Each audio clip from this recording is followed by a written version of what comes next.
Kalau kita balik kepada asalnya Nabi SAW tidak menceritakan hukum. Kebanyakan hukum Nabi tak cerita.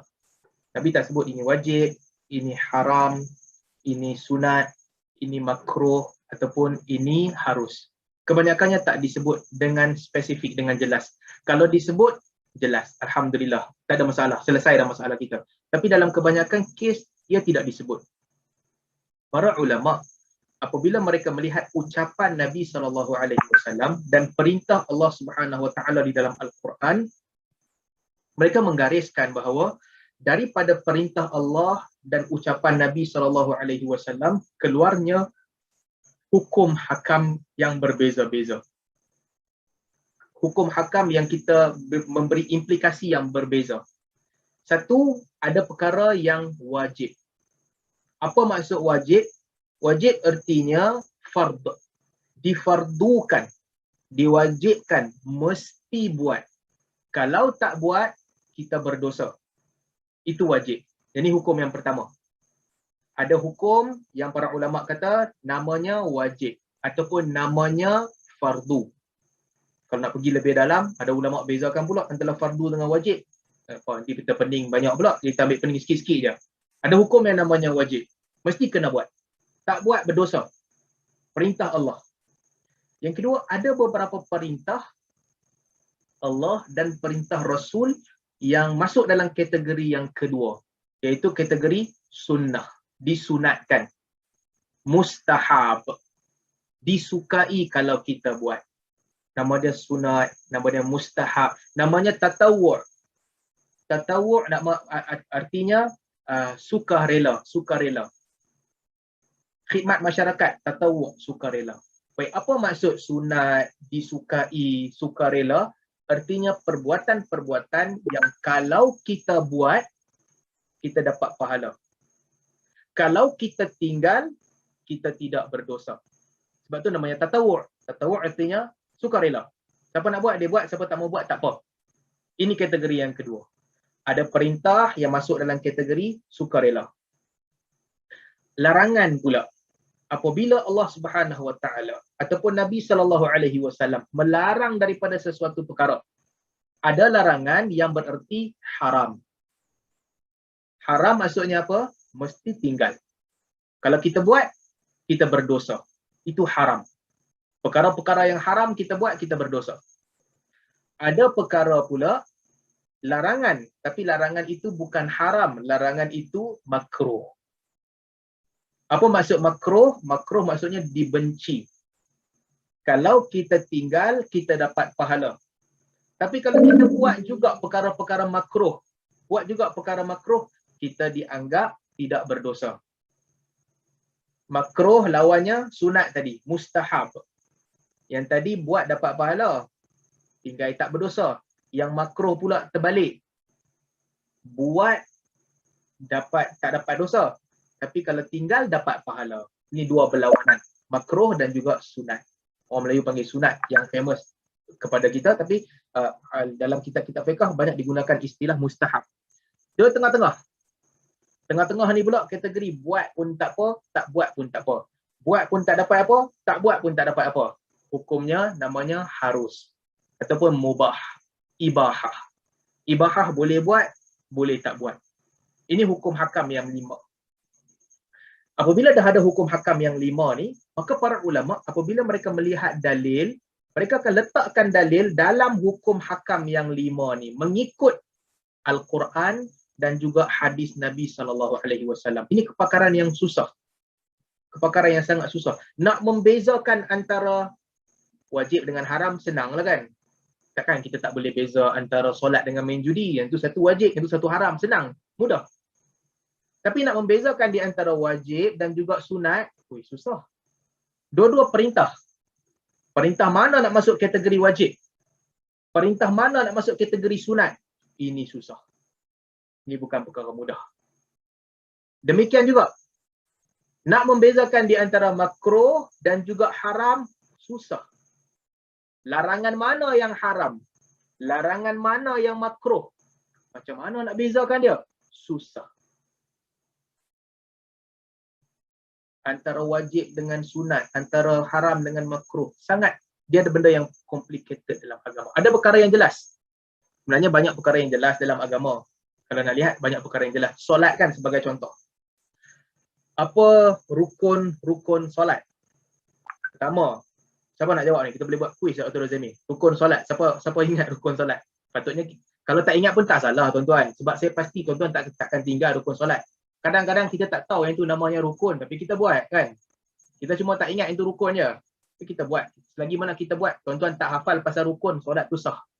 Jangan tinggal rukun je. Kita belajar kat sekolah-sekolah dulu kan, rukun solat ada 13. Berdiri betul. 13, siapa jawab? Tepat. 13. Berdiri betul. Takbiratul ihram, nombor 2. Nombor 3, sila jawab tanpa Google. Google tak cia main tipu. Diri betul. Takbiratul ihram. Nombor 3, membaca Al-Fatihah. Nombor 4, rukuk dan juga tumakninah ketika rukuk. Nombor 5, i'tidal. Mesti i'tidal. Tak boleh sujud terus. Siapa rukuk, down all the way sujud, batal semayang. Rukuk, i'tidal dulu. Kemudian sujud. Kemudian duduk antara dua sujud. Lagi sujud ke satu lagi, lepas tu apa lagi?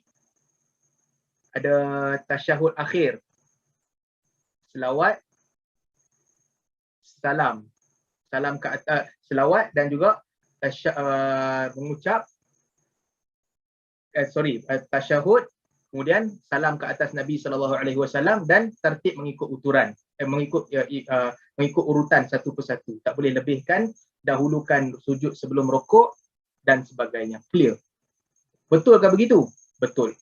Tetapi para ulama di kalangan mereka ada pula perbezaan pandangan tentang rukun solat ni. Wajib mesti buat semua tak? Mesti buat semua. Tapi apakah semua wajib? Di sini ada khilaf. Ada khilaf di kalangan ulama. Apa khilaf dia? Salah satu khilaf dia, selawat ke atas Nabi SAW. Al-Imam Syafi'i kata wajib.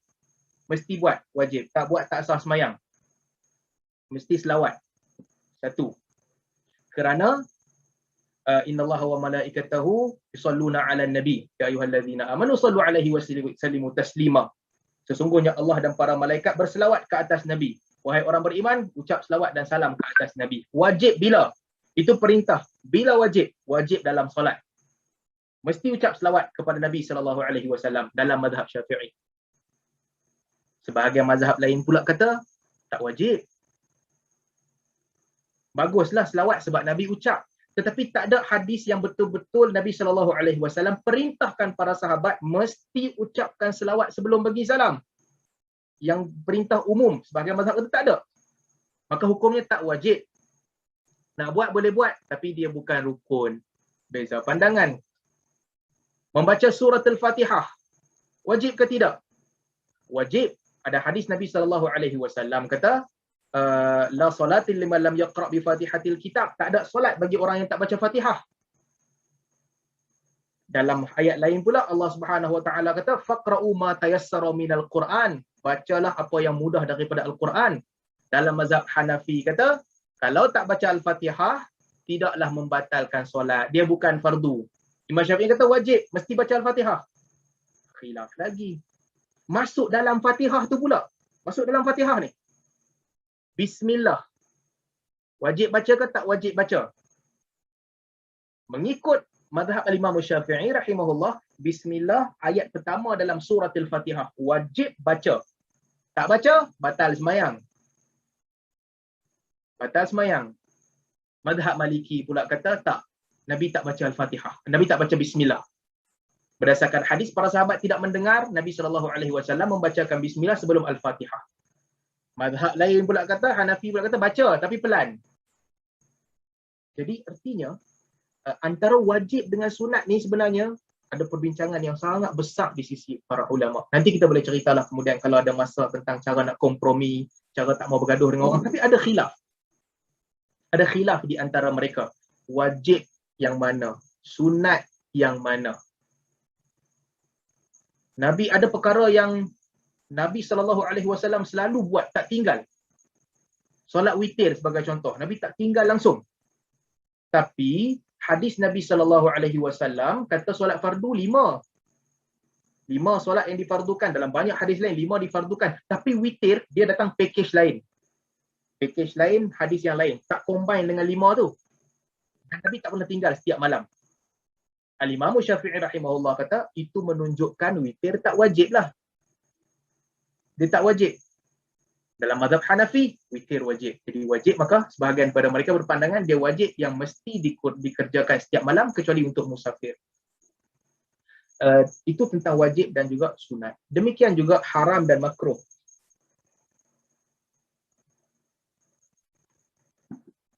Apabila Nabi SAW melarang melakukan sesuatu, para ulama berbeza pandangan juga. Haram ke makruh? Haram ke makruh? Mereka berbeza pandangan bila Nabi larang. Nabi SAW larang siapa yang makan bawang putih, bawang, jangan datang ke masjid kami. Jangan datang ke masjid. Ulama berbincang, haram pergi masjid ke makruh pergi masjid? Haram artinya, kalau lepas makan bawang, gugur kewajipan solat jemaah kepada dia. Gugur kewajipan solat berjemaah tu, dia tak payah pergi. Bagi yang anggap wajib lah. Itu pun khilaf juga. Semayang jemaah, kalau duduk saja wajib ke sunat? Khilaf lagi. Ada yang kata haram. Haram artinya, tak boleh lah. Kalau dah makan bawang, tak boleh pergi masjid. Orang yang isap okok, dia kalau kias dengan bawang, sedap lah dia kata. Isap okok yang pasal tak payah pergi masjid terus. Ada mazhab begitu. Mulut busuk, jangan pergi masjid. Ada mazhab yang kata makruh.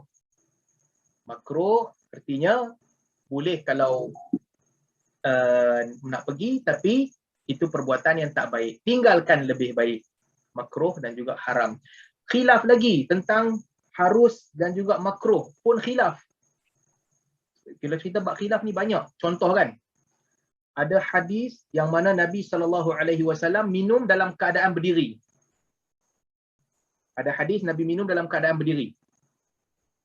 Ada hadis larangan berdiri pula ketika minum. Ada hadis Nabi SAW larang kencing dalam keadaan berdiri. Ada hadis tentang kencing dalam keadaan berdiri pula. Maka di sini para ulama khilaf. Ni mana satu nak letak ni? Makruh ke harus? Imam Syafi'i rahimahullah dia ada kaedah yang baik lah. Yang mana Imam Syafi'i kata dalam kebanyakan kes begini, kadang-kadang kalau Nabi buat sesuatu, kalau Nabi buat, itu bukan makruh. Nabi takkan buat perkara yang dibenci. Artinya bila ada dalil, ada hadis Nabi SAW minum dalam keadaan berdiri ketika Nabi minum air Zam-Zam. Setelah Nabi SAW menunaikan tawaf, artinya minum berdiri itu tak boleh jadi makruh. Kaedah Imam Syafi'i. Kalau Nabi buat tak boleh jadi makruh. Larangan pula macam mana? Mungkin larangan itu di sudut adab. Di sudut adab kesopanan dalam beberapa situasi duduk lebih baik. Jadi hukum yang 5 ni jelas. Wajib, sunat, harus, makruh, haram. Tapi nak letak mana satu dalam kategori yang mana? Oh, di sini para ulama mereka ada perbezaan pandangan yang sangat menarik untuk dikaji. Sangat menarik untuk dikaji. Jadi itulah secara ringkas tentang hukum hakam yang 5.